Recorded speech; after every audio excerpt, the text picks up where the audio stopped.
Praise God. Palakpakan po natin si Jesus. Okay, good morning. Magandang umaga po. Pwede kang batiin mo yung katabi mo ng good morning. Yung kabila naman, sabihin mo, good morning. Okay. Kumusta kayo? Kumusta? Pabuti ng pabuti, paayos ng paayos, pabanal ng pabanal. Sabihin mo nga dyan sa katabi mo, partner, ikaw ay payaman ng payaman. Anong reaksyon? Anong reaksyon ng katabi mo? Wala lang, wala. Doon sa kabila, sabihin mo, partner, ikaw ay pabuti ng pabuti. Anong reaksyon? Wala, lalong wala. Okay. So happy to see you, Chris. Ayan. Ang dami kang utang na kwento, ha? Mamaya, magkakagada alas. Okay.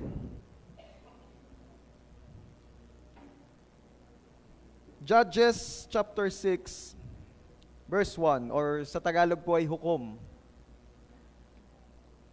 At ginawa ng mga anak ni Israel yaong masama sa paningin ng Panginoon. At ibinigay sila ng Panginoon sa kamay ng Madian ng 7 taon. This is the story of Israel during the time of the judges. At kung nakikita niyo po what's happening sa Book of Judges, meron pong series ng repent and repeat ang mga Israelites. Sabihin mo nga dyan sa katabi mo, repent, repeat. Ayan. Ano ibig sabihin nun? Nag-repent, nagsisi, humingi ng tawad kay Lord. And then, repeat. Umulit na naman.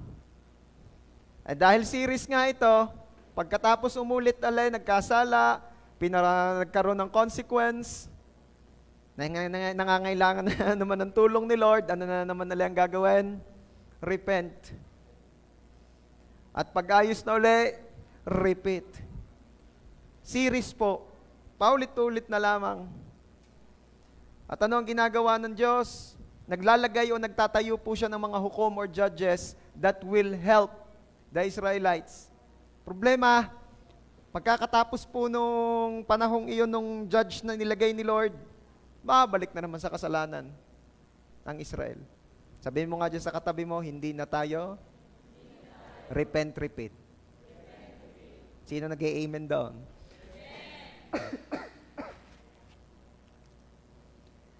And in chapter 6, eto na naman po, right after ng isang magiting na judge ay muli, bumalik na naman sa pagkakasala ang Israel. And nakita natin in verse 1, gumawa na naman daw ng masama sa paningin ng Panginoon ng mga Israelita. At anong nangyari?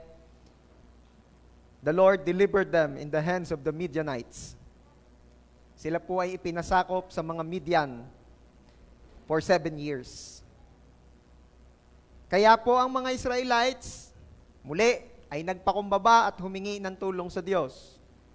Hukom chapter 6 verse 6, at ang Israel ay huminang totoo dahil sa Midian.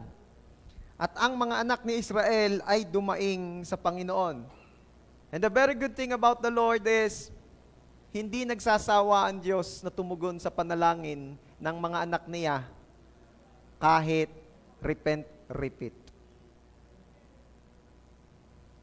Hukom chapter 6 verse 12, nagpakita ang anghel ng Panginoon sa kanya at sinabi sa kanya, ang Panginoon ay sumasa iyo, ikaw na magiting na mandirigma. Sino po kaya itong kinakausap ng angel of the Lord sa part na ito? It was Gideon. Si Gideon po, one of the judges, ay kinausap ng Lord sa pamamagitan ng isang angel at sinasabi, ang Panginoon ay sumasa iyo, ikaw na magiting na mandirigma. But there is a big problem. Sabi mo nga dyan sa iyong katabi, may problema.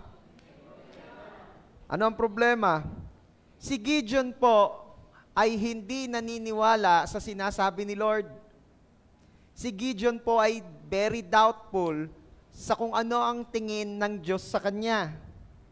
Hukom chapter 6 verse 13, sinabi ni Gideon sa kanya, "Subalit Ginoo, kung ang Panginoon ay kasama namin, bakit ang lahat ng ito ay sumapit sa amin?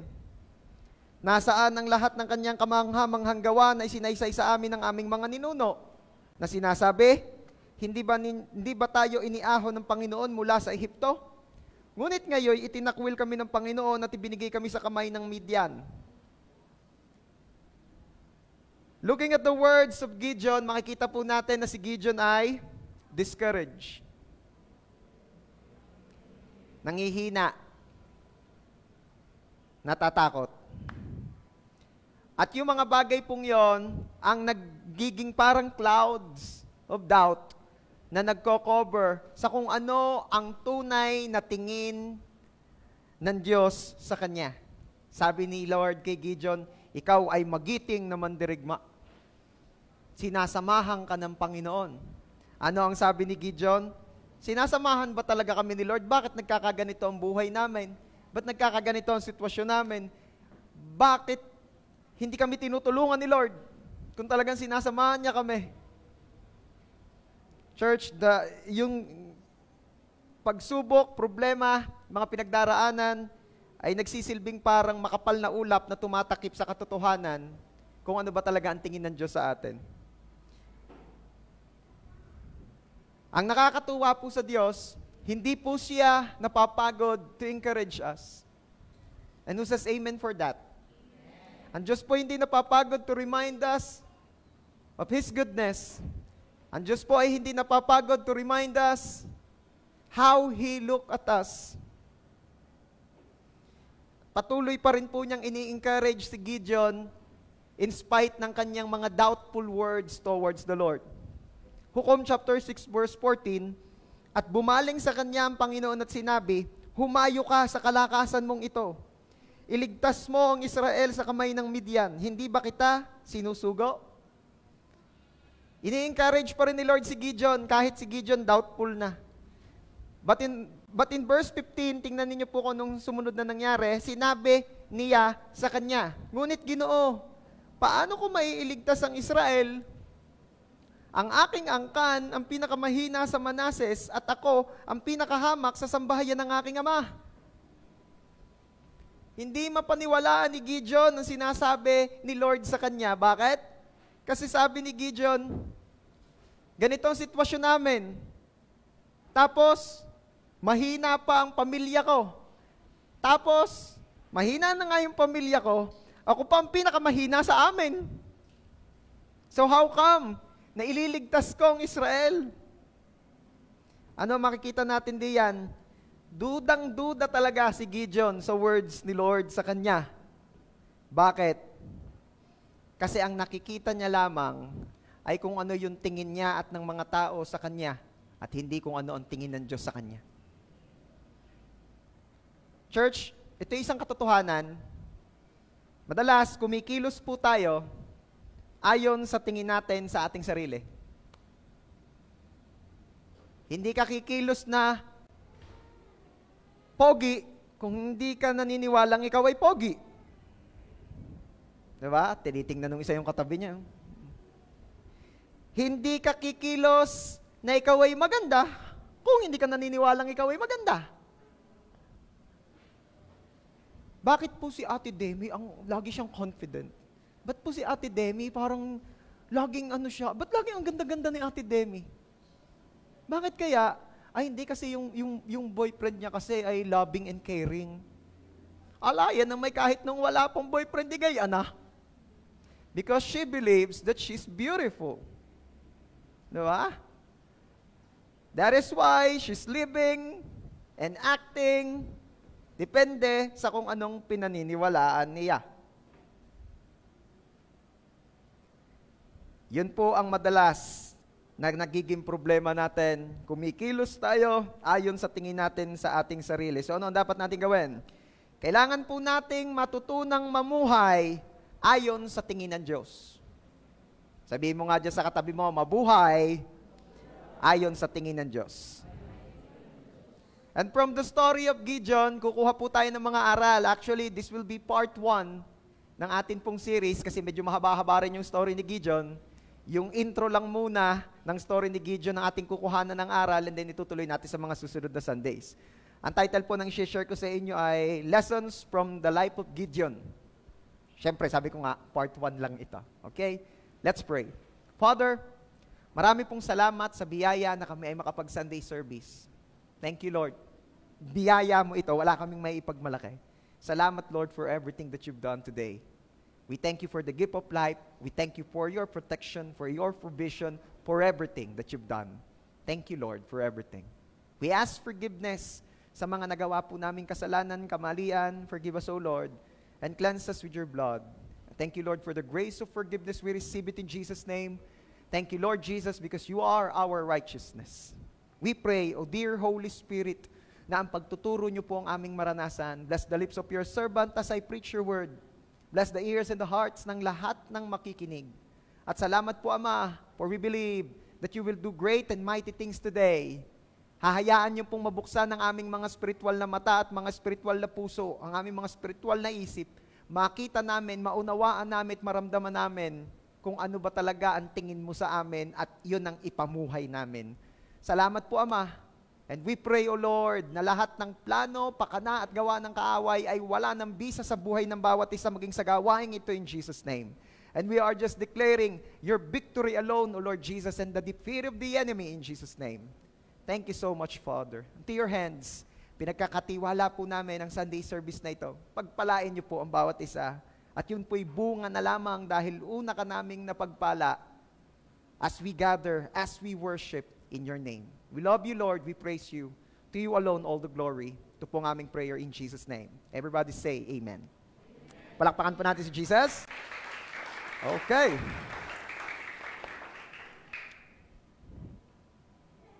Everybody say, duda si Gideon. Ayan.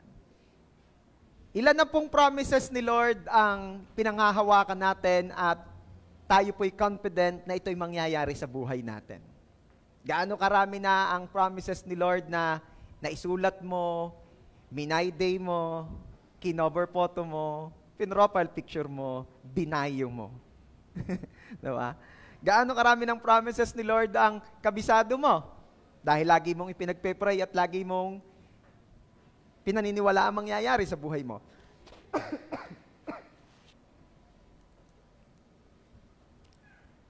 The next question is, at ilang promises naman ni Lord, ang maraming beses mo nang narinig, kaya lang hanggang ngayon, duda pa rin si Gideon. Sabi mo nga dyan sa katabi mo, duda pa din si Gideon. Alam niyo kung gaano ka-bless si Gideon compare sa atin? Tayo po ay tumanggap ng pangako nung binasa natin ng Bible. Samantalang, si Gideon po ay tumanggap ng pangako face to face. Na-imagine nyo yun? It is the Lord directly telling to His face, ikaw ay magiting na mandirigma. Ikaw ay malakas. Ikaw ay blessed. I am with you. Imagine that. And imagine isang angel na nagpakita sa kanya at sinasabi, ito ang sinasabi ng Lord sa'yo. At ano ang sabi ni Gideon kung sa ating panahon? Di nga.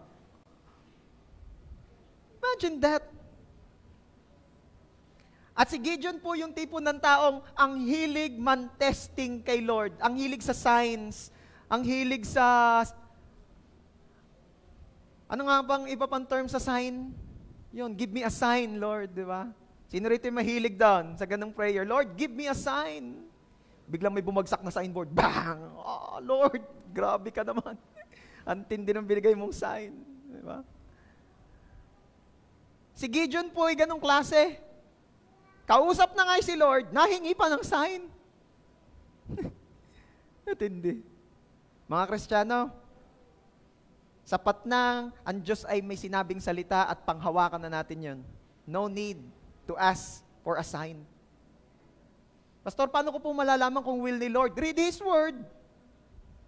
Read His Word. Pastor, paano naman yung mga wala naman sa kanyang salita? Ang tinatanong ko kay Lord, Lord, kailangan ko na ba talagang mag-upgrade ng iPhone? Kasi yung akin pong iPhone ay iPhone 13 Pro Max fully fade. Kailangan ko na ba talagang mag-upgrade? Tinatanong ko po kay Lord yon. Wala naman po sa Bible. Pag wala sa Bible, di wala.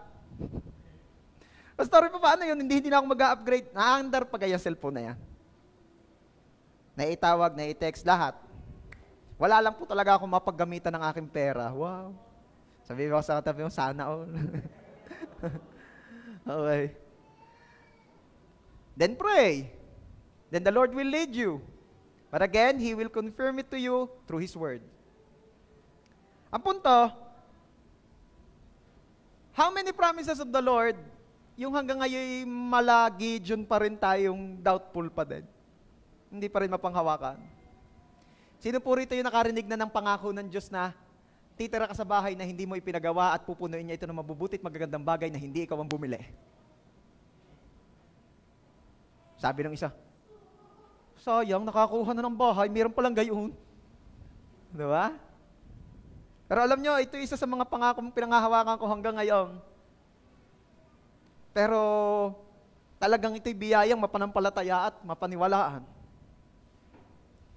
Pero ang daming beses na nangyari. Naalala ko nga si Ken Binigyan siya ng bahay na hindi naman siya ang bumili, hindi naman siya nagpatayo. Nilagyan niya ng mga gagandang bagay na hindi rin siya ang bumili. Sobrang dami pa nga ng gamit ni Ken, nakapamigay pa nga ng rep. Hindi naman agad inulit sa akin, hindi sana may rep tayo din. Pero mas nangangailangan yung binigyan. Kapatid, it's about time na panghawakan at ipamuhay natin kung ano ang sinasabi ng Diyos sa atin. Ang problema, hindi na nga po natin madalas mapaniwalaan, isabuhay, kilusan ang sinasabi ni Lord sa kanyang salita. Pero kapag ang tao ang nagsabi, mga nasa paligid, mga kamag-anak, lalo na yung kung sino yung may say sa pamilya, ba't tayo naniniwala, kinikilusan natin, sasabuhay natin? Okay.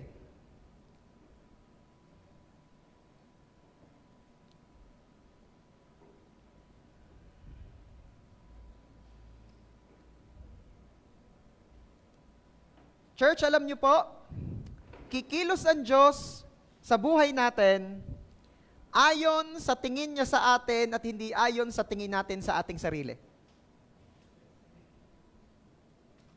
Kung ang tingin pa rin ng iba sa kanyang sarili mababa, mahina, well, hindi kikilos ang Diyos sa buhay mo sa pamamagitan ng kung anong tingin mo sa sarili mo. God will move in your life according sa kung ano ang tingin niya sa iyo. At ano ang tingin ng Diyos sa atin? You are loved, you are cherished, you are special, you are wonderful, you are good, you are great. Ikaw ay malakas, ikaw ay magaling, ikaw ay madiskarte, ikaw ay responsable, ikaw ay mabait, ikaw ay tapat, ikaw ay katiwa-tiwala. That is what God is looking at you. That is what God sees through you, in you.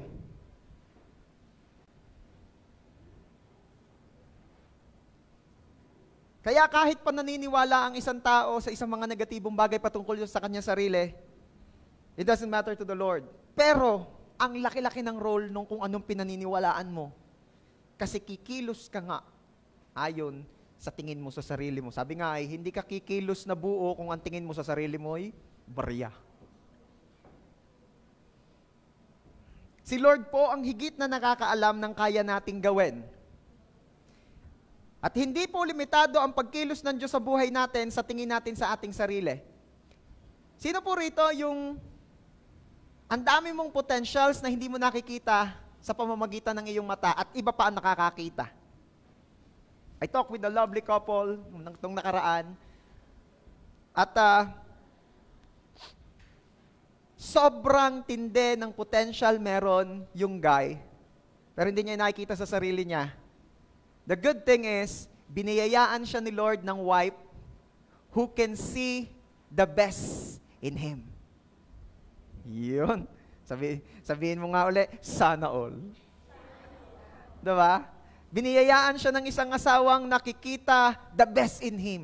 Sabi ni Guy, hindi ako magaling sa ganyan, mahina ako sa ganyan. Sabi nung kanyang wife, diyan ka magaling talaga, daddy. Yan talaga ang kaya mo. Yan talaga ang blessing sa iyo. Ikaw ay magaling diyan. Di ka mag-work, di ka pumasok, di ka mag-apply. Ala, hindi ko kaya diyan. Alam niyo ang ginawa nung wife, ini-apply. Oh. Tapos, natanggap, pasado, tapos, blessed na blessed doon sa work. Sabi nung guy doon sa wife, oo nga pala. Alam niyo yon? Maybe, marami rito praying, na i-bless din siya ng ganung partner, na nakikita yung maganda at kung ano yung kagalingan niya. Kasi nakakalungkot po, hindi lahat ng kwento ganun. Madalas pa nga ang nakikita nung partner doon sa partner niya ay kung ano yung hindi maganda. Diba? Nung tipong, ano gayan? Hindi na kita nadatnan na mabangaw? Lagi ka na lang amoy galunggong? Ay, nasagot na nung babae. Paano daw mag-aamoy galunggong? Araw-araw na lang yun ang dala mo. Galunggong. Ay, di na lang, di araw-araw niluluto ko. Lahat na nga ng luto ay ginawa ko. Lechon na lang na galunggong, hindi ko pa nasusubukan. May nakatikim na gahon na lechong galunggong dito. And take note ha, laging yung maliliit pa ang dala ni Guy, kaya pamirito lang lagi. So, di isaeng, oo nga, tas pagsawa na, ipiprito uli. Galunggong is life. Lagi na lang ang nakikita kung ano. Oh, I pray. Naturuan tayo ni Lord to see the beauty sa iba and also sa ating mga sarili. Ako'y blessed kasi ako'y naniniwala na dito po sa JA1 San Jose Family, tinuruan at biniless tayo ni Lord ng mata na nakakakita ng kung ano ang mabuti sa kapwa. Wala nag-amen. Okay? Ang prayer ko naman ngayon ay kung paano mong nakikita ang kabutihan sa iyong kapwa, makita mo rin naman yon sa iyong sarili. Kasi mamumuhay ka ayon sa tingin mo sa iyong sarili. God is telling you today, you are destined for greater things. Kaya sinabi niya kay Gideon, ikaw ay magiting na mandirigma. Sabi naman ni Gideon, ako'y mahina. You see? Hindi malilimitahan ang Diyos sa kaya niyang gawin sa atin base doon sa ating paniniwala sa sarili natin. But the problem is, gustong-gusto ni Lord na may gawing matindi sa buhay mo, napipigilan nga lamang ng tingin mo sa sarili mo. Sabihin mo nga dyan sa katabi mo, gustong-gustong gawin ni Lord ang matitinding bagay sa buhay mo. Kaya nga lamang, napipigilan ng tingin mo sa sarili mo. Sabi ni Lord sa iyo, kayang-kaya mong magtapos ng civil, mechanical, ECE, kung ano man, basta engineering. Sabi mo naman, naku po, ay ayaw ko nga ho ng math, di ko ho kaya.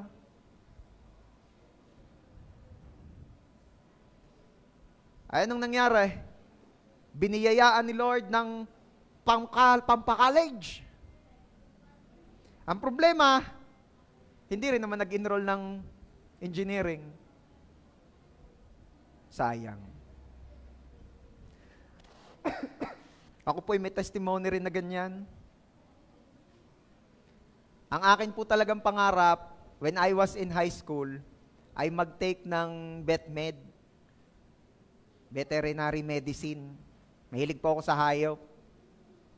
Wag na namang, natatawa na agad yung mga life group ko eh. Yung mga life group ko lagi, kaya pala kami inaalagaan ni Pastor.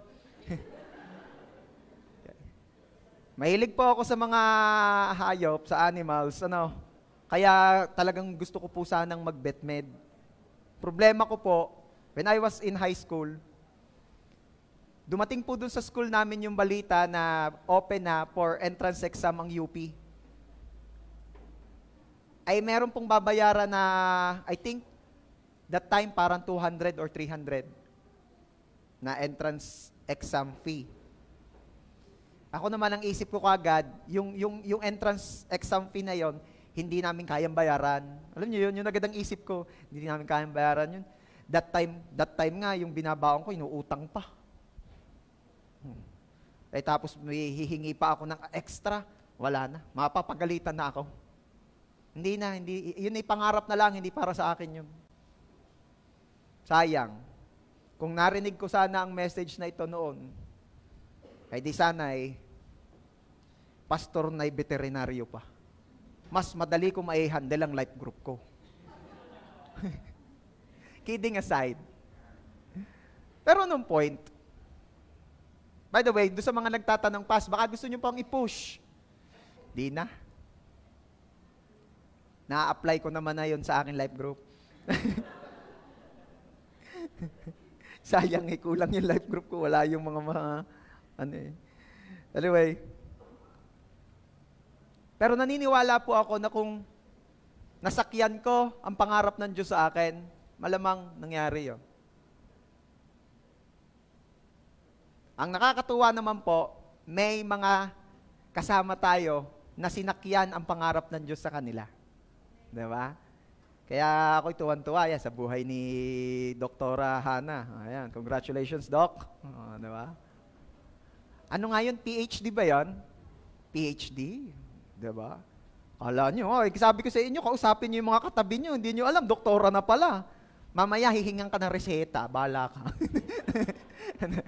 Si Janjan daw ang magbibigay ng reseta, si Janjan. Ayan. Kausapin po natin yung mga kasama natin sa church, hindi nyo alam. Kala nyo, sister or brother, basta lang yan, hindi ako. Diba? Nangarap ang Lord, nasakyan, nangyari.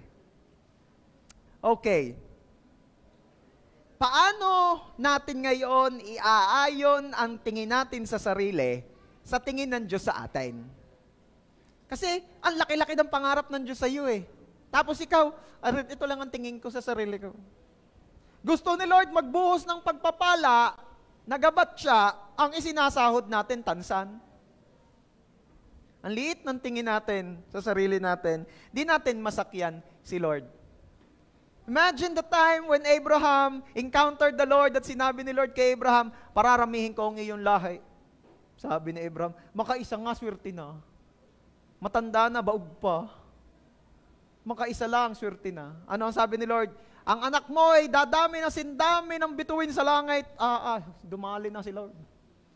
At ang iyong lahi ay dadami ng sindami ng buhangin sa dalampasigan. Sabi ni Abraham, dumali na. Ay di si Sarah tawang-tawa. Kaya ang pangalan ng kanilang anak ay Isaac ang ibig sabihin, lapter. Kasi tinawanan laang ni Sarah si Lord. Yung ganamang kinausap ni Lord yung mag-asawa. At ang sabi ni Lord ay, next year, may anak ka na, pagbalik ko. Ay di tawa si Sarah. Nakatago pa yun sa tent. Sabi ni Lord, Sarah, kita kita. Kinatatawa. Ang sabi ni Sarah, Lord, sorry. Natatawa po ako ako'y matanda na, baog pa. Paano kung next year may anak na ako? Sabi ni Lord, dahil siya. Sabi ko sa iyo, pagbalik ko, may kalong ka na. Isaac ang pangalan mo dahil tinawanan mo ako. The following year nga ay may anak na Dumami ka po ang lahi ni Abraham na kasindami nga ng bituin sa langit at kasindami ng buhangin sa dalampasigan. Baka hindi laang. Baka mas marami pa. Naghahanap po ang Diyos ng mga kayang sumakay sa pangarap niya. Kaya ngayon pag-usapan natin, paano iaayon ang tingin sa sarili sa tingin ng Diyos sa atin? Paano? Number 1, choose your company. Ano yung pastor, magre-resign na ako? Hindi. Tayo muna, mayos ka. Ano ibig sabihin? Kaka-apply ko lang ako, katatanggap ko lang, kapopromote ko nga lang ako. Mamimili na ulit ako ng bagong company. Hindi. Ang ibig sabihin po niyan ay, piliin mo ang iyong mga sinasamahan. Ang iyong mga binabarkadahan, ang iyong mga tinutropahan. Hindi lahat ng kung samahay masaya ay maganda. Kasayaho namin ay, kaya ako di ninasama, ay talagang liyaw. Bakit? Ano kang ginawa niya? Nagpaikot-ikot. Maliliyo ka nga. Naalala ko po when kami ay may nag-treat po sa aming mga tropa ko noon sa church, sa Rosario. May mga nag-treat po sa amin sa Star City. Sino nakarating na sa Star City? Sinong hindi pa, lilibre ni Sai. Nandamay pa yan, no? Eh ako po ay hindi mahilig sa mga rides. Eh ang binigay ho sa amin ay ride all you can. Sabi ko, lugi sa akin. Ay di walang choice, kailangan mong makijoin. Buti na lang, may dalawa po kong nakasamang hindi rin mahilig sa rides. At para naman hindi kami magmukhang KJ, sumakay po kami doon sa umiikot na tasa. Diba? 3 po kaming lalaki. Oh, talagang mga kaastig. Sakay kami sa umiikot na tasa. Diba? At least, rides. Bakit? Ayaw namin yung nakakahilo. Sabi na, hindi nakakahilo to. Sige. Kaya lang ho, yung dalawa kong kasama, ayaw nila ng rides pero malakas ang trip. Alam niyo kung anong ginawa? Habang umiikot ng napakadahan yung tasa, inikot naman nila ng inikot yung tasa sinasakyan namin ng sobrang bilis kasi ganyan ang ikot. O di malala pa ho kami sa kung anumang rides na sinakyan namin pinagsama-sama. Takbuhan po kami sa CR after. At liyong-liyo. Anong lesson? Piliin mo ang iyong kasama. Ano? Mapapahamak ka kapag hindi ka namili ng kasama mo. In Proverbs 13:20, sabi po riyan, walk with the wise and become wise. Associate with fools and get in trouble. Nga naman. Magsasama ka sa matatalino, hindi kita talino. Gayon ka po yung pastor. Wow! Kaya pala sabi ng aking mga katropa ay laging tumabi sa matatalino para tumaas ang score. Ay, ba naman nanunulad yun? Hindi naman yata tumalino yun, gumulang yata. Okay. Tama po ang Bible. Mamili po tayo ng ating mga makakasama. At piliin natin ay mga wise. Sabihin mo nga dyan sa katabi mo, wise. Pastor, sino po yung wise? Yung mga academically wise, yung magagaling sa klase, yung laging honor, yung laging top? Tingnan natin kung ano sabi ng Bible. In Proverbs 9, verse 10, Proverbs chapter 9, verse 10. The fear of the Lord is the beginning of wisdom, and knowledge of the Holy One is understanding. Ang takot daw po o banal na pagkatakot sa Diyos ang simula ng karunungan. So, ibig sabihin, sino yung wise? Ang wise ay yung mga may takot kay Lord. Ang wise ay yung mga may relationship kay Lord. Okay? Kaya, kung pipili rin lang pala tayo ng mga makakasama, ang piliin na natin ay yung may relationship kay Lord. Yung mga may pananampalataya sa Diyos, yung naniniwala at nananampalataya sa sinasabi ni Lord. Balikan natin si Gideon. Bakit si Gideon ang liit ng tingin sa sarili? Bakit si Gideon takot? Simple.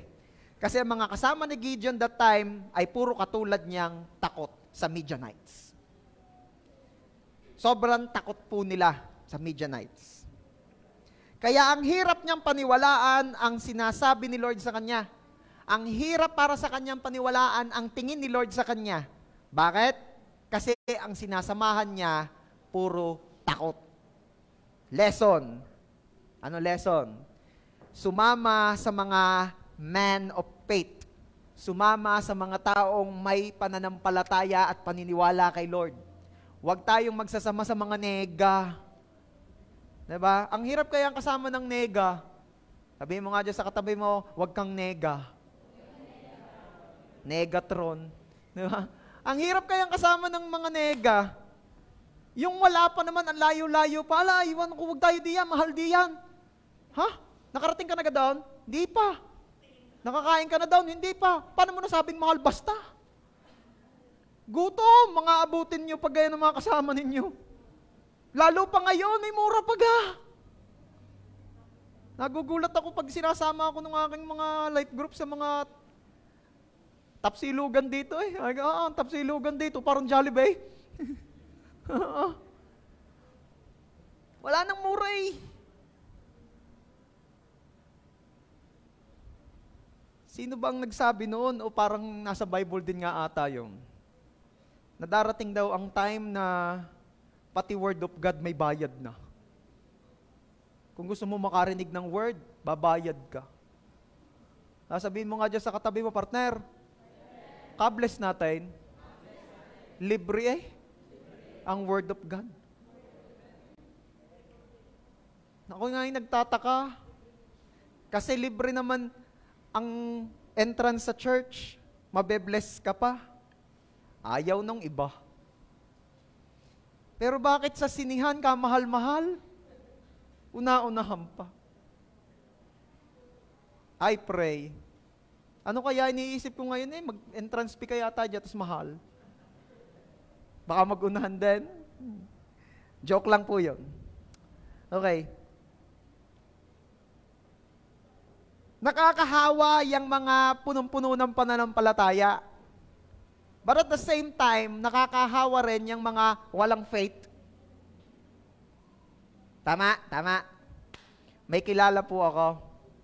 Hindi daw agad siya nakapag-apply ng trabaho nung graduate niya ng college. Kasi yung mga tropa niya, hindi pa rin nag-a-apply. Alam niyo yon? Parang ang katuwiran kasi nitong si Kuya, ay mga tropa ko nga wala rin pa mga kaplano-plano ako hindi rin muna. Nakigaya. Oh. Ay di, pagka naaalala ngayon niya yun nanghihinayang siya doon sa panahong tumambay muna rin siya. Ba't nagkagayon? Nagsasama sa mga utak tambay. Kaya pipiliin natin ang ating mga sasamahan. Sama ka rin naman doon sa mga may pangarap. Diba? Sabi mo nga dyan sa katabi mo, sama tayo doon sa mga may pangarap. Diba? I met a guy na ang sabi niya, siya ay sobrang blessed doon sa kanyang napangasawa kasi he is a guy na wala naman talagang masyadong aim sa buhay before. Good thing, siya ay blessed kasi ang napangasawa niya ay babaeng may pangarap at naka-encourage sa kanyang mangarap din. And they are so blessed na ngayon. Okay? Nakakahawa kasi yan. Kaya wag po tayong magsasama dyan sa mga laging ang bukang bibig ay malabo yan. Wala yan. Hindi mangyayari yan. Dahil wala ka nang gagawin. Maniniwala ka na lang at sasakay ka na sa kanila. Yung mga laging, pare, wag mo na masyadong pangarapin niya, tayo mahirap lamang. Ay siya, sige, magsasama sa gayaan. Ito yung madalas ko na sinasabi, hindi mo kasalanang ipinanganakang mahirap. Pero kapag kinamatay pa rin mahirap, kasalanan mo na yan. At madalas ng dahilan, kaya namatay pa rin mahirap, dahil hindi binago ang mga kasama. Dahil ang laging mga kasama yung mga walang pangarap, nahahawa na. So maging iba ka. Sabihin mo nga, sa biyaya ni Lord, magiging iba ako. Hindi ako sasama sa mga nega, sa mga walang faith. Ngayon, reviewin natin. Itong nagdaang linggo, sino-sino ang sinamahan mo? At may mga nakikita na akong natatawa. Ay, talaga daw naman maghapong tambay ay. Ano gang gagawin? Tambay daw naman mula Lunes hanggang Sabado. Ay, anong ginagawa pag linggo? Di pahinga. Talagang matindi. Lunes daw hanggang Sabado ay tambay. Ano daw gagawin pag linggo? Pahinga. Aba nga naman. Puro tambay yan ginawa. Doon tayo magsasama sa mga may aim sa buhay. Doon tayo magsasama sa mga may pangarap. Doon tayo magsasama sa mga naniniwala sa sinasabi ni Lord sa kanyang mga salita. Alam niyo kung anong maganda example ng mga good influence? Yung mga dapat nating sinasamahan, your life group. Sabihin mo nga dyan sa katabi mo, yung life group natin. Yung life group ninyo. Diba? Doon tayo magsasama. Bakit? Sila kasi ay mga may wisdom dahil they fear the Lord. Sabihin mo nga dyan sa katabi mo, huwag ka nang a-absent sa life group. Ayan. Ang katabi yung life group leader, siya ang wala. Sabi nung life group member, huwag ka lang a-absent sa life group. Aray ko. Aray. Sabi ng mga life group ko, galing-galing magsalita ni Pas, hindi ka rin naman hindi naman din tayo nag-life group nitong week na ito nag-life group kami ni Sai. Sadyang di lang namin kayo sinama. Nagkakaiwanan na pala. Anyway, that's number 1. Gusto mong masakyan ang sinasabi ni Lord at tingin ni Lord sa iyo? Piliin mo ang mga sasamahan mo. Yung mga naniniwala at nananampalataya rin sa sinasabi ni Lord. Pwede bang palakpakan natin si Lord sa buhay ng ating mga life group? Alam ko marami kayong testimonies kung paanong ginamit ni Lord yung mga life group leaders nyo o life group members nyo para kayo ay mapagpala. Alam ko marami yan. Marami yan. When was the last time that we thanked the Lord sa buhay nila? Please, let's do this make this a habit of thanking the Lord sa buhay ng ating mga life group leaders and co-life group members. Amen. What else? Paano pa po natin maiiayon ang tingin natin sa ating sarili sa tingin ng Diyos sa atin? Number 2, ang pakinggan mo ay ang sinasabi ni Lord sa iyo na pwede. Ano ibig sabihin nun, Pastor? Yung nagtanong ako kay Lord, Lord, pwede ba ako mag-girlfriend? Pwede. Yung ba yun? Hindi. Ang ibig sabihin po niyan, ang pakinggan mo ay kung ano yung sinasabi ni Lord sa iyo na pwede yon, kaya mo yon, posible yon.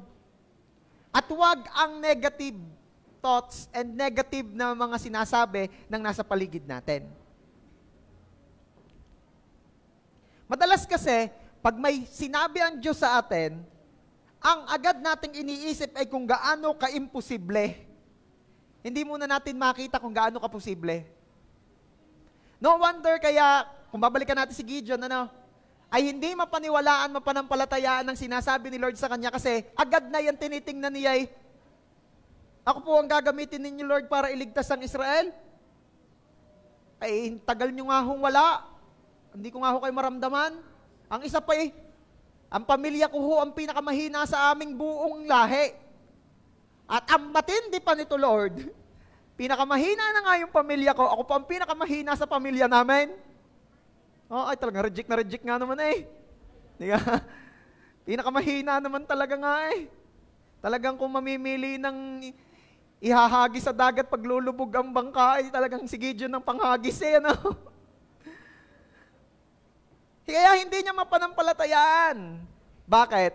Ang tinitingnan at nakikita kagad niya ay kung paanong ka-imposible. Yan. Let faith arise in Jesus' name. Church, gaano karaming pangako ni Lord ang mas nauuna pa nating makita kung gaano ka-imposible kaysa sa gaano ka-posible.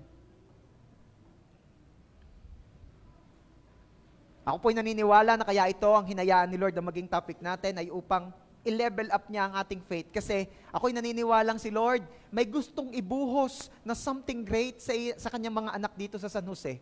The problem is, ang gusto ni Lord na ibuhos ng pagpapala ay nangangailangan ng lalagyang at pananampalatayang gabatsa. Kaya lamang ang isinasahod ng mga tao ay pananampalatayang gatansan.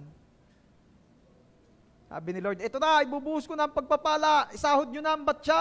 Allah, sahod naman nga mga tao, tansa ng hawak. Ano yan? Tansa. Ayusin nyo. Hindi porket hindi natin maisip kung paano mangyayari, ay hindi na talaga mangyayari. Diba? Nagkakaroon kasi lagi tayo ng analysis. Ang problema sa faith, hindi pwedeng laging may analysis. Kasi kapag sa faith, lagi tayong nag-analysis, ang kauuwian mo ay paralysis. Okay? Magkakaroon tayo ng paralysis of faith when we start to analyze everything. Imagine ninyo, kung pinilit kong maunawaan kung paano ako makakapag-asawa ng kasing ganda ni Pastora. Malamang, kung pinilit kong isipin kung paano yon, malamang hindi ko na wala na, hindi ako makakapaniwala eh. Pastor, kayo naman po may itsura kahit paano ah. Yun nga, bunot may itsura. Yung damo may itsura. Oh. Di siyempre ako may itsura ang akin. Aking. Kopyang-kopya ng panganay ko. Okay? Hindi, Pastor, wag ka naman masyado ka namang sa sarili mo. Nakaw, i-stalk niyo ang Facebook ko. Tingnan ninyo yung mga unang-unang picture ko daw, tumatawa na sina John Kenneth pag sa babait ninyo. Yung mga yan ang nagkwento, pas, in-stalk po namin Facebook ninyo. Talaga pagkapayat nyo nga pala na. Sadya. Ayos lang yun. Ako naman medyo na-encourage nung narinig ko ang testimony ni Reverend Lynn Gonzales, asawa po ni Bishop Art natin. Ano? Sabi ni Rev Lynn, alam niya si Bishop na nanligaw sa akin noon, ay pagkapayat-payat. Ngayon, pinapogi na siya ni Lord. Hindi ko naman masabing, ako din. Ang ano yan, yung pinapogi na rin ni Lord, kampayat-payat ko dati. Yan. Okay. Hindi porket di mo maisip kung paano mangyayari, hindi na talaga mangyayari. Okay, bibigyan ko kayo ng example ha, para mas lalo natin maunawaan ito. Gusto ko makakita ng yung mga nauna sa atin eh. Yan, si Nanay Baby, si Nanay Ellie, yan. Mga mommy and daddies, noon nga pong inyong kabataan, naiisip nyo ho na pwede palang mag-usap sa pamamagitan ng cellphone. Yung magkikita, ano ba, hindi papasok sa isip yun. Ang abot lamang po ng isip natin noon, malamang ay yung mga telegrama. Ano? Telegram, tapos ang mahal pa ng, ano gahong bayad doon? Per letter, per word? Per word ka pa, ang bayad. Kita niyo yun? Per word ang bayad, kaya tinitipid eh. Kaya dati daw nagtelegrama, ay nasa sa Maynila yung anak, di nag-send ng telegrama yung ina. Ay di natanggap nung anak na nasa Maynila ang telegrama nung ina. Ang nakalagay ay, anak, ikaw uwi, patay, tatay. Uwiyak na yung bata, ayan, tatay! Iyak na iyak kayo, tatay! Patay na! Ala, talagang bili ng ticket sa bus. Uwi, sa probinsya. Pagdating iyak na iyak, nay, nasa ng tatay. Sabi nung ina, nasa kusina. Ba't sa kusina niya nilagay? Hindi pa naman kahit sa salas man lang. Ano ba nangyayari sa iyo? Di ginaro na yung tatay na doon sa may banggirahan. Ay, sa banggirahan! Ay, hindi naman pala namatay. Ay, bakit gayon ng telegrama? Kulang na ang dalang pera. Ang sanang ipapaladalang message ay, anak, ikaw uwi, patay, tatay, manok. Yeah. Ay di. Sala kulang nga ang pera. Imagine ninyo yung hirap ng panahong iyon. At sino po ang aabot ang isip nung time na iyon na pwede palang nag-uusap na ngayon, nakita mo ang kausap mo? Ha? Video call, di ba? O kaya Zoom, o kaya bahala na kayo kung ano mang ang gamit nyo. Di ba? Oy, nasan ka? Oh, nandito. Oo nga, saan ka? Nandito sa cellphone. Ay, ikaw, nandito rin sa cellphone. Ay, sabihin ko nasan na eh. Tinapatan ng electric pan. Nasa biyahe na ako. Ay, mahangin. Nasa biyahe na ako. Mamaya ka na tumawag. Kababait. Wala, hindi natin maaabot ng isip yun noon. Ano pa? Sino rito yung noon ay maaabot kaya ng isip ng mga tao nung una na makakapag-travel by air? Aeroplano. Kasi noon, ang abot lang ng isip ng mga tao by land. Tapos pag by sea. Pero yung sa himpapawid, hindi. Kaya madami noon takot na takot mag-abroad kasi hindi na raw nila matagal daw bago makita uli. Ngayon, sige, sulong na. May video call naman. Di ba? Sinong makakapag-isip noon na pwede palang mangyari yon? Okay, may sasabihin ako sa inyo. Darating ang panahon na pwede ka nang pumunta sa ibang lugar without using any form of transportation. Natatawa na uli yung iba. Ganyan din malamang ang naranasan ng mga unang nakaisip ng cellphone, ng telepono, ng eroplano. Kung mababasa nyo lang po ang history ng Wright brothers, yung nakaimbento ng eroplano, ay talagang sila'y sobrang minak. Pinagtawanan. Yes, time will come. We can go to other places even without using transportation vehicles. Talaga, Pastor? Yung mga tipong narito ka sa church, tapos pupunta ka ng Dubai, ng Singapore, ng Australia, mangyayari na yun.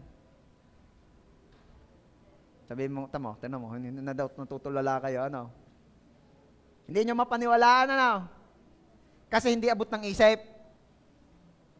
Alam nyo ba, hindi lamang po sa mga inventions applicable yan, pati sa faith.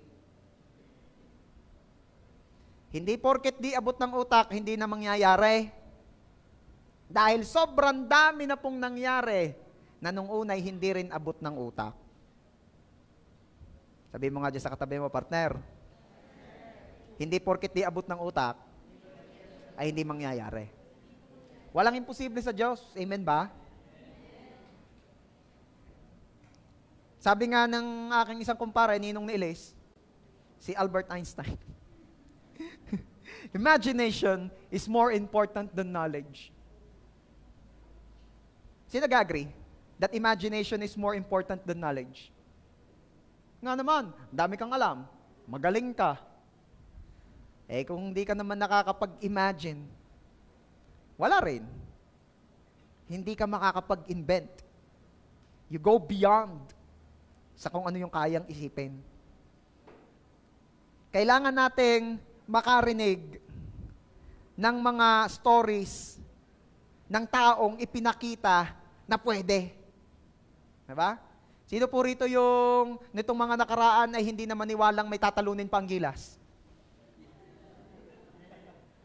Yung iba, nire-request na yung mga matitinding player eh. Yun na raw ang gawing gilas eh. Si Manny Pacquiao, si Kibuloy. Oh, eh, kita mo ganun, pag si Kibuloy nga naman ang naging gilas eh. Sabi ng ibang bashers, hindi daw kasi binabantayan. Eh, parang kahit naman ako, hindi mo bantayan, hindi ako makakashoot ng gayong karamay. Sadyang ma-shooting. Appointed son eh. Ewan ko. Wala nang makapanampalataya eh. Yung iba'y nagtama rin ng manood eh.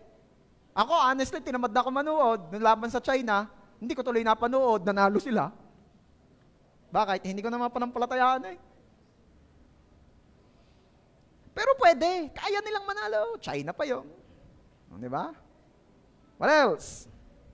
Sino pong nakakakilala kay Ramon Bautista?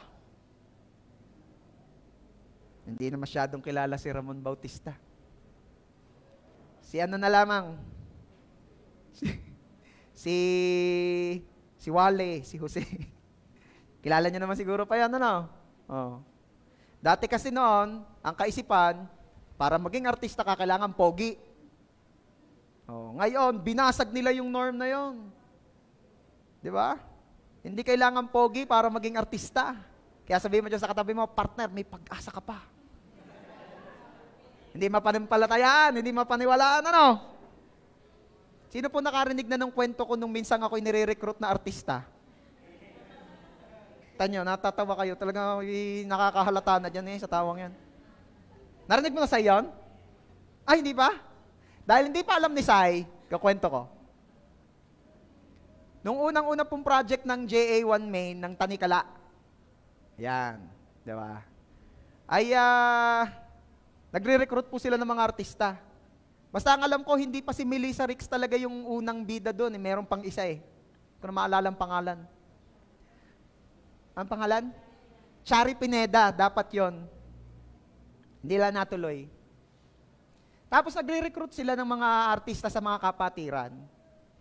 Ako naman hindi ako nagpipresenta. Inoperan ako.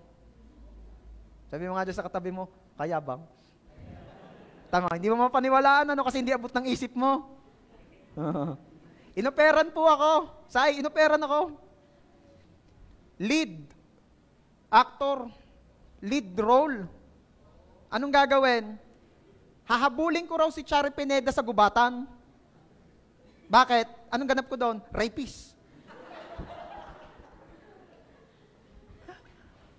Siyempre, tinanggihan ko.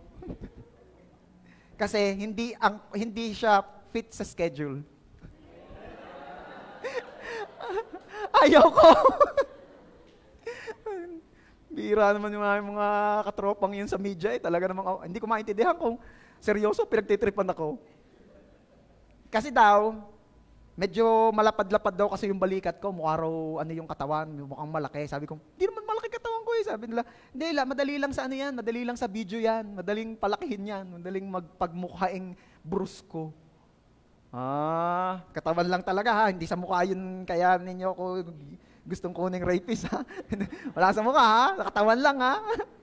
Sa madaling salita ay hindi po kami nagkasundo sa mga peace and Kaya, hindi, kidding aside na po pero pwede! Hindi porket hindi pogi, pwede. Diretso po ang kanilang pagpapa-audition noon. Nadami pong hinahanap din nila, yung mga gaganap na demonyo, gaganap na ng mga lamang lupa, at talagang, di ba? Artista naman. Sino po nakakakilala kay Sylvester Stallone? Nagsimula po siyang stuntman. Susuntukin, babarilin. Nagsimula siya sa ganun, hanggang nakitaan siya ng talent. Di ba? Okay. Sino pa? Yung nasabi nilang wala na tayong pananaluhang gold sa Olympics, marami naman. Sinong nakakaalala pa kay Heidelin Diaz? Di ba? Buhatan baka mo. Pwede. Posible. Huwag mong pakinggan ang sinasabi ng mundong ito na hindi pwede. Ang pakinggan mo yung sinasabi ni Lord sa iyo na pwede. Okay? If this world disqualifies you, may sinasabi ang Diyos sa iyo ngayon, qualified ka, pwede ka, kaya mo, naniniwala ako sa iyo. If that word is for you, palakpakan mo ng the best of Jesus. Lastly, number 3, paano po natin maiiangkop ang tingin natin sa sarili natin sa tingin ni Lord sa atin? Huwag kumilos ayon sa tingin o pagkakilala ng iba sa iyo. Ito po ang isa sa pinakamatinding dahilan kung bakit hindi makilusan, mapanampalatayaan ng tao ang sinasabi ni Lord sa kanya, ang tingin ni Lord sa kanya, ang pinaniniwalaan ni Lord sa iyo. Kasi ang pinaniniwalaan at kinikilusan ng karamihan ay kung ano ang tingin at pagkakilala ng iba sa kanila. Sino po rito yung hanggang ngayon, alanganin ka pa rin mag-invite, mag-win ng mga tropa mo kasi lagi mo sinasabi, kilala ako ng mga yon? Hindi yun maniniwala sa akin. Hindi sasama ang mga yun sa akin kasi kilala ako ng mga yon. You see, the effect of living a life base sa kung ano ang tingin ng tao sa iyo. Nalilimitahan ka. Ano ang tingin ni Gideon sa kanyang sarili? Kaya hindi niya mapanampalatayaan ang sinasabi ni Lord. Ako po'y mahina. Ang pamilya ko po'y mahina. Kami po'y mahina. Ako po'y mahina. Ako po ay hindi qualified. Bakit ito ang nasabi ni Gideon? Ano ba sabi nga mismo ni Gideon? Ang aming pamilya ang pinakamahina. Tapos ako ang pinakamahina sa aming pamilya. Paano niya nasabi yon? Realization lang ba talaga niya yon? Na-witness niya lang ba talaga yon? O may nagpamukha sa kanya? May nagparamdam sa kanya? May nagparamdam sa pamilya niya? Diba? Alam niyo, kahit hindi tayo bumaling sa Bible, sa real life, dito sa panahon natin ngayon, sa buhay natin, may mga ganyang nangyayari. Hindi makadiskarte ng maayos yung tatay kasi ganito ang tingin ng asawa sa kanya. Hindi makaporma ng maayos yung babae kasi ganun ang tingin ng bianan niya. Alam niyo yun? Parang, sabi nung babae, naglinis naman ako ng bahay. Sabi nung bianan, madumi pa. Oh. Yung tipong pupunta yung bianan sa bahay, may dalang telang puti at kinukuskus ang mga sulok-sulok. Ano yung QC? At sasabihin, dugyot ang manugang ko. Hindi talaga marunong maglinis ang manugang ko. Diba? Ano naman sasabihin ng manugang na lawit ng dila? Dahil 4 ang anak. Tapos ay tigna 9 months lang ang pagitan. Pwede ba yun? Ibig sabihin, sunod. Lalaki lahat. Tapos ang dami-daming ginagawa. Tapos call center agent pa na home base sa gabi. Maluloka na. Alam niyo yun? Tapos may ganun pang biyanan. I pray. At sasabihin nung babae ay ayoko na. Hindi na ako naniniwala na ako ay magaling na asawa, na ako ay maayos na wife, na ako ay maayos na ina dahil yun naman na lagi sinasabit, pinamumukha sa akin, hindi ako magaling, hindi ako maayos, hindi ko kaya. Church, huwag kang kumilos ayon sa tingin o pagkakilala ng iba sa iyo. Itigil na po natin ang pagpapadikta sa ibang tao. Kasi kapag naniwala ka sa sinasabi nila sa iyo, namuhay tayo ayon sa sinasabi nila sa atin, anong tawag doon? Alam mo bang ang tawag doon ay idolatry? Because you're living and acting this life as if ang laki-laki ng say nung tao sa iyo. Nasabihan ka lang, uy, alam mo, mas maganda kapag pink ang buhok mo, pinapink mo naman. Tapos pagbaling mo doon sa isa, alam mo, purple ang bagay sa'yo, pina-purple mo naman. Tapos ay, dilaw talaga maganda. Pinadilaw mo naman. Hanggang mamaya, pinaglahok-lahok mo na. Bakit? People pleaser. That's idolatry, kapatid.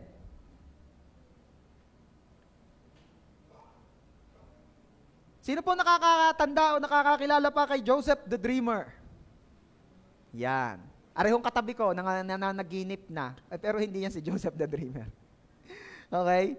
Si Joseph the Dreamer po, kung namuhay siya ayon sa tingin ng tao sa kanya, malilimitahan siya. Pakinggan nyo ha. Jacob looked at Joseph and saw a good son. Paborito kasi siya ni Jacob. The 10 brothers looked at Joseph and saw a useless dreamer. Sa paningin ni Jacob, si Jose ay isang mabuting anak.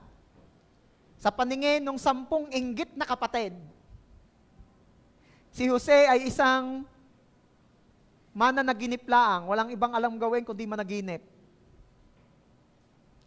At tapos, di ba, alam naman yun yung story, siya ay ipinagbili ng mga kapatid niya sa mga travelers. Pinagbili bilang alipin. Ang tingin naman ng alipin, ng mga travelers kay Joseph ay isang magandang alipin. Tapos, ang tingin ni Potiphar kay Joseph ay ano? Isang alipin na papapagkatiwalaan. Ang pinag-uusapan natin dito, iba't ibang tingin ng tao ha, sa isang tao lang, kay Joseph. Ano naman ang tingin ng asawa ni Potiphar kay Joseph? Boyfriend. Potential boyfriend. Ano naman ang tingin ng mga pulis o sundalo o kung sino mang nagbantay sa kanya sa kulungan kay Joseph? Isang bilanggo. At ano ang tingin ng Diyos kay Joseph? Ang tingin ng Diyos kay Joseph ay ang incoming Prime Minister of Egypt. You see the differences? Nakita niyo ang pagkakaiba-iba ng tingin ng tao, ng mga tao, at tingin ng Diyos kay Joseph. At ako po'y naniniwala na maaaring may mga ilan dito, ang tingin ng tao, ng iba sa iyo, ikaw ay tamad. Ang tingin ng ibang tao sa iyo, ikay mahina. Ang tingin ng ibang tao sa iyo, wala kang patutunguhan, pero ang tingin ng tao, ng Diyos sa iyo, ay parang yung tingin niya kay Joseph the Dreamer, na ikaw ay isang incoming CEO, na ikaw ay isang incoming na may-ari ng sariling negosyong super blessed, na ikaw ay isang architect in the future, na ikaw ay isang engineer. Ang mahalaga pa rin ay kung ano ang tingin ng Diyos sa atin. Sabi nga, it doesn't matter how people see you, it matters how God sees you. Ang mahalaga pa rin ay kung ano at kung paano ka nakikita ng Diyos. Amen? Palakpakan natin si Jesus. Pastor, talaga naman pong yung sinasabi ng mga tao sa akin, totoo. Kung totoo man, may sasabihin din ako sa inyo. Hindi po tinitingnan ng Diyos kung ano man yung mga bagay na yan.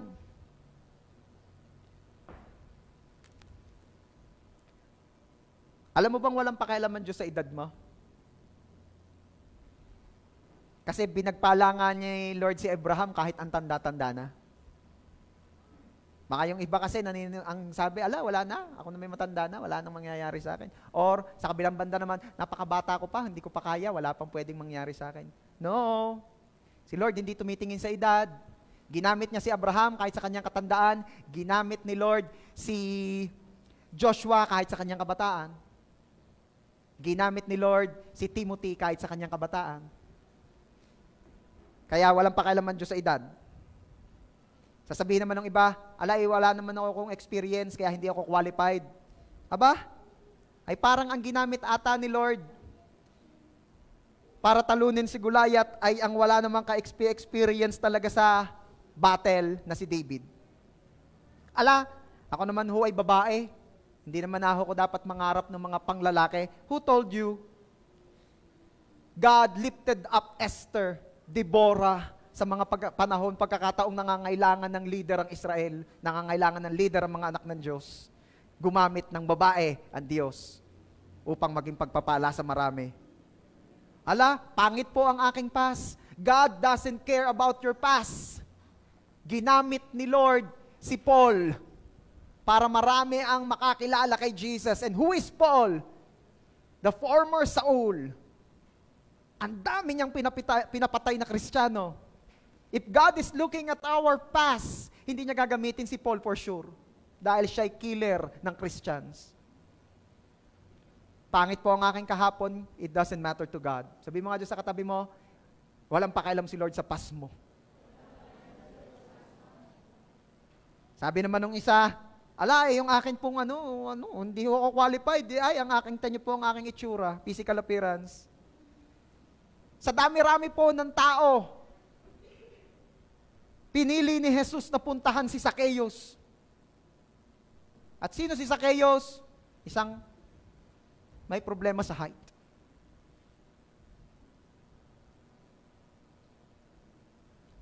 Ako po ay utal. Nauutal po ako pag nagsasalita, hindi po ako pwede sa sales, hindi po ako pwede dyan sa mga may kinalaman sa pagsasalita. Ano gang trabaho yung hindi nagsasalita? Naghahanap ka ng trabaho. Saan ka pong pwedeng magtrabaho yung hindi na magsasalita? Kahinaan ko po yung magsalita. Saan nga ga? Parang wala naman kailangan nagsasalita Meron ba? Mag-aral ka ng sign language. Kaya lang, makikipag-usap ka rin, hindi ko alam. Pero kahit hindi ka magaling sa pagsasalita, qualified ka pa rin kay Lord. Bakit? Pinili niya si Moses to lead the Israel. And Moses ay utal. Kaya kinailangan pa niya ang kapatid niyang si Aaron na spokesperson. Imagine that. Pastor, ako po ay sobra ng left behind. At yun ang tingin ko sa sarili ko. Kaya hindi na po ako makapanampalataya at makapaniwalang kaya pa akong gamitin ni Lord. Masyado na akong left behind. Masyado na akong iwan.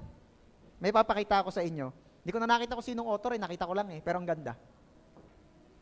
In life, some may walk, others may run. But remember, the Lord gave the tortoise and the horse the same days to reach Noah's Ark. Nga naman. If that word is for you, if that message is for you, palakpakan mo ng the best si Jesus.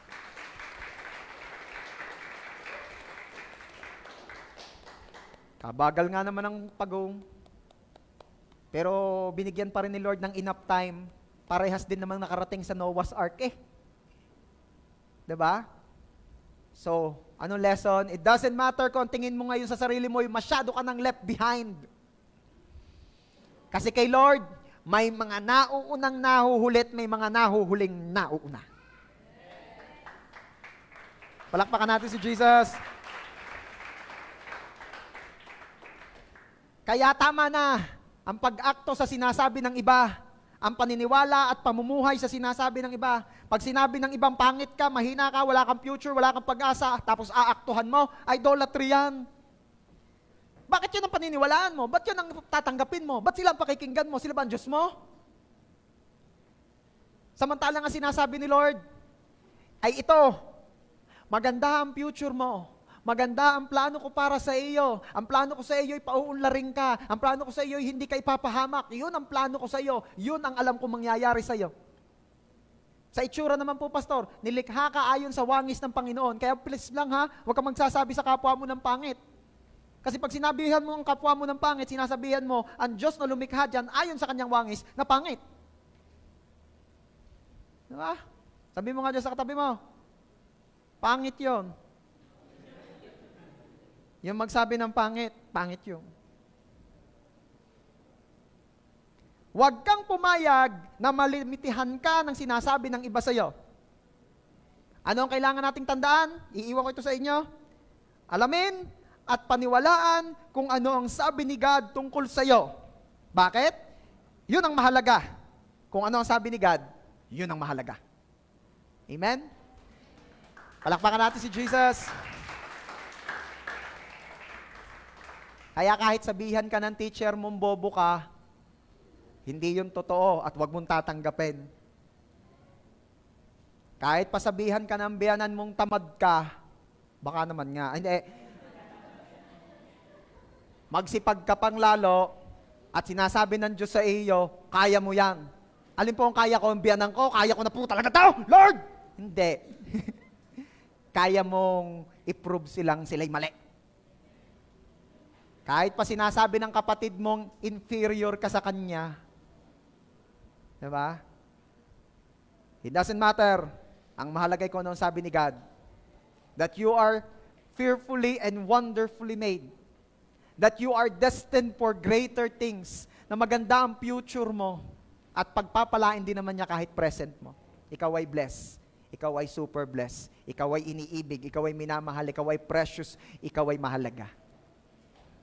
Amen? Pwede ba palakpakan natin si Lord? May I invite everyone to stand up?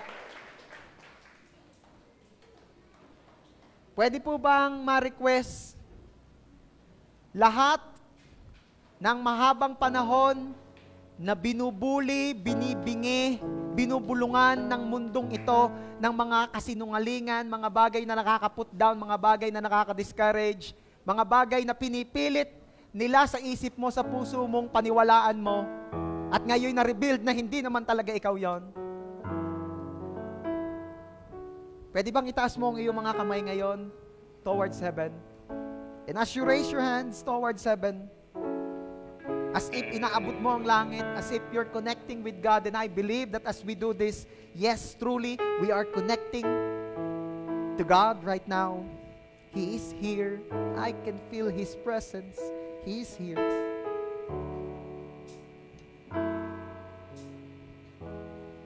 Lord, nakikita niyo po ang inyong mga anak. Mga anak ninyong nakataas ang kamay ngayong oras na ito. Nagsusumbong sa inyo. Nagsusumbong sa Tatay sa langit.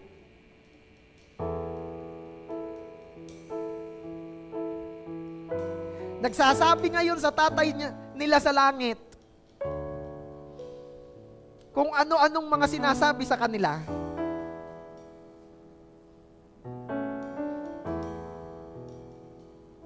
May mga anak ngayon ditong nagsusumbong sa Tatay niya sa langit at nagsasabing, Lord, ang sabi po ng nanay ko sa akin, ganito ako. May mga anak ngayon ng Diyos na nagsusumbong sa Tatay niya sa langit at sinasabing, ang sabi po kasi nung asawa ko, ganito ako. Ang sabi po kasi ng magulang ko, ganito ako. Ang sabi po kasi ng kapatid ko, ganito ako. Ang sabi po kasi ng boss ko, ganito ako. Ang sabi po kasi nung tao sa paligid ko, ganito ako. Ang sabi po kasi ng economy namin sa akin, ganito na lang ako. Ang sabi po kasi ng setup ng bansa namin, ng government, ganito na lang ako. Come on. Lahat ng naniniwalang may Tatay ka sa langit ngayon na pwede mong lapitan, isumbong mo ngayon kay Abba Father lahat ng negative things na ibinubulong sa iyo ng mundong ito. Ang sabi po ng kahirapan, ganito na lang po ako. Ang sabi po ng karamdaman, hanggang ganito na lang po ako.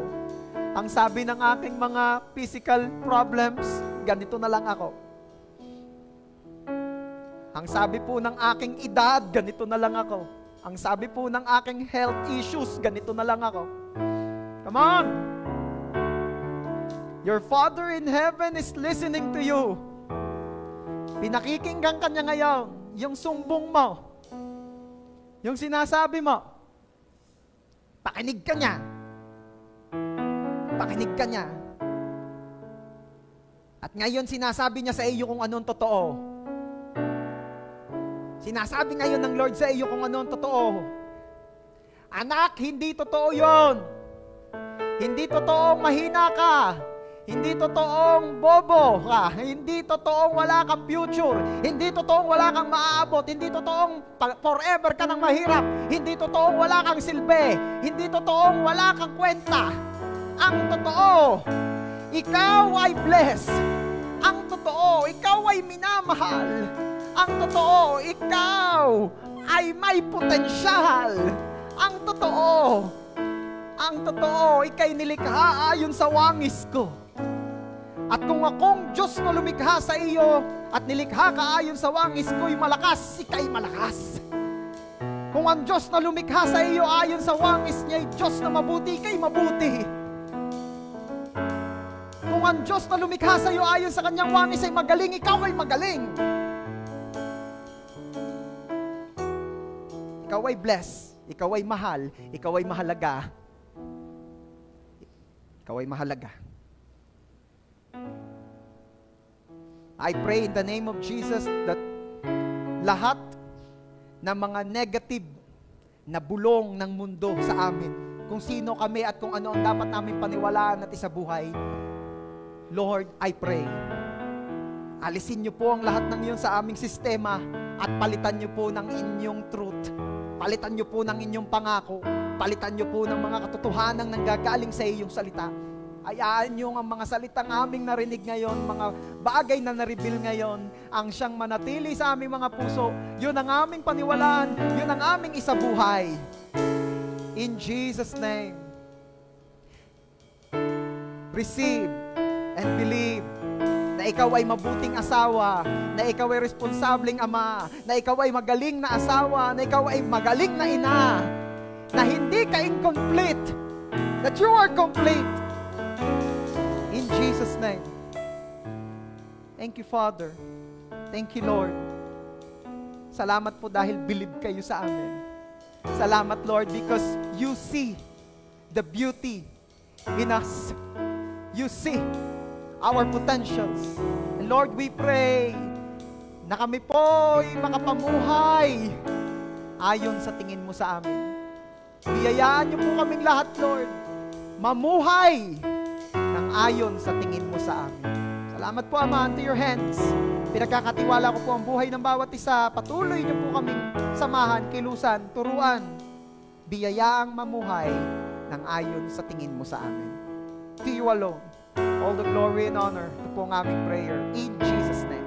Everybody say, Amen. Amen. Praise God. Makakaupo na po tayo. God bless you.